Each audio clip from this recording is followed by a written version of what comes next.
Assalamualaikum Pak. Sebelumnya perkenalkan saya Ahmad Agung Nugraha Iya. dari Universitas Muhammadiyah Yogyakarta, Iya, iya. program studi komunikasi dan penyiaran Islam. Saya di sini ingin sedikit mewawancara Bapak Pak tentang sosok kepemimpinan. Iya, silakan. Sebelumnya saya ingin tahu dulu Pak, nama Bapak siapa Pak? Oh, oke. Nama saya Pak Nurtanto, usia sekitar 44 tahun. 44 tahun ya Pak? Iya. Aslinya dari Jogja Pak atau? Asli dari Jogja sini. Asli dari Jogja Iya, ya Pak? sini. Sebelumnya Bapak udah berapa lama Pak menjadi ketua takmir di masjid ini? Saya 4 tahun semenjak 2019.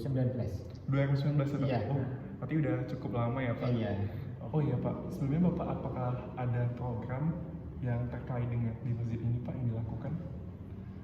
Ada, jadi setiap takmir itu mempunyai program, diantaranya yang setiap dari dulu kita menjalankan program, ada pengajian, ada TPQ, ada kegiatan-kegiatan obon anak-anak gitu. TPK ya, Oh, TPA iya. juga ada nanti. Semua kegiatan diakomodasi oleh bendahara takmir. Oh gitu. Nah, Jadi itu yang TPQ itu? TPQ juga Itu aktif ya Pak? aktif ya. Aktif ya? Iya. Pengajian gitu Pak? Pengajian kita 2 minggu sekali. 2 minggu sekali? Iya, Itu 2 untuk minggu. seluruh umur ya Pak? Umum, jadi untuk umur dari anak kecil sampai dewasa orang tua. Nah Pak, saya mau tanya Pak, apakah Bapak punya tips dan trik untuk menjadi seorang pemimpin Pak? Oh iya.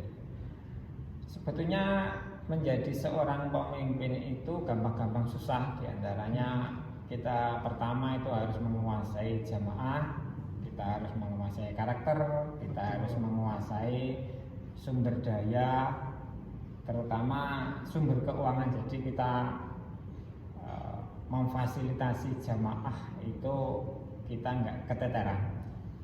Itu tips dan triknya. Jadi kita harus menguasai seluruhnya. Jadi kita harus kompak dalam satu organisasi antara takmir dan bendahara takmir, sekretaris maupun pelaksana kegiatan harian.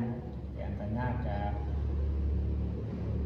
ada beberapa yang kita harus ajak, terutama TPQ, dan yang kedua ada kita harus bekerja sama dengan pencari ustadz kita dan lain-lain. Itu saja yang tips dan triknya untuk menguasai organisasi di masjid ini. Baik Bapak, terima kasih, bagus banget jawabannya. Iya. Selanjutnya mungkin kan menjadi seorang pemimpin itu pasti Iya. susah banget ya Pak. Iya. Pasti tentunya ada mungkin hambatan gitu Pak ketika Iya. kita menjadi seorang pemimpin, Bapak Iya. menjadi ketua takmir.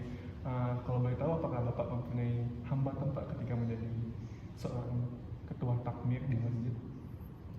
Oh iya, hambatan itu sebenarnya selalu ada setiap bahkan setiap saat, setiap minggu, setiap bulan itu selalu ada. Iya betul Pak. Yang paling pokok kan kita harus memberdayakan bagaimana caranya hambatan itu bisa dilalui dengan cara bermusyawarah antar ketua, sekretaris, bendahara. Itu harus bermusyawarah bila kita mengadakan suatu kegiatan.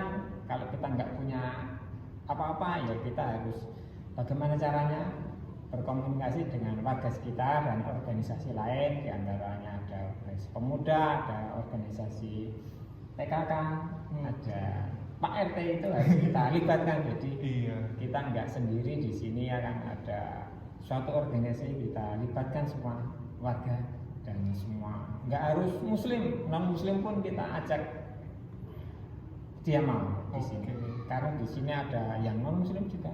Jadi kita bekerja sama bagaimana caranya biar masyarakat kita itu bisa rukun, terutama walaupun keyakinan berbeda, tapi kita harus bagaimana caranya masyarakat di wilayah kita itu harus rukun semuanya. Itu Oke. saja. Baik Pak. Iya. Terakhir, apakah Bapak mempunyai saran Pak untuk kita sebagai generasi muda untuk menjadi seorang pemimpin kelak di masa yang akan datang? Oh iya. Saran bagi pemimpin muda itu sebenarnya cuma dua. Kita harus percaya diri, menguasai lapangan, dan kita aktif di organisasi. Kalau kita di Muhammadiyah ya kita harus aktif di Angkatan Muda Muhammadiyah, itu diantaranya untuk meningkatkan karir kita, meningkatkan generasi kepedean kita. Jadi kalau kita nggak jauh-jauh dari organisasi itu kelihatannya sulit untuk berkembang.